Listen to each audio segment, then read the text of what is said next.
হে everyone, আমি বর্ষা আরও একটা ছোট্ট ব্লগ নিয়ে চলে এসেছি। তো চলো আজকে আমার রান্নাঘরে কী রান্না হচ্ছে দেখে নাও। আজকে করব শিম বেগুন আলু দিয়ে বেতো শাকের তরকারি আর পেঁয়াজ পাতা দিয়ে মাছ ঝাল দিয়া।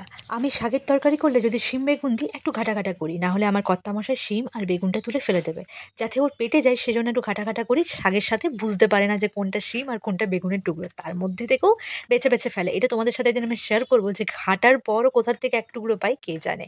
আসলে যে যেটা অপছন্দ করে দেখবে সেটা তার চোখের সামনে এসে হাজির হয়ে যায়। আমি এত বেছে দিই তবুও একটু বেগুন একটু শিম ঠিকই পাবে। এদিকে মাছটা ভাজতে দিয়ে আমি বাসি পিঠে নিয়ে চলে এলাম রোদে দাঁড়িয়ে দাঁড়িয়ে খাবো বলে। আর ওইদিকে তখন বর গান গাইছিল বেবি কাম ডাউন কাম ডাউন, আর সেই তাড়াতাড়ি আমিও একটু ডান্স করে নিলাম।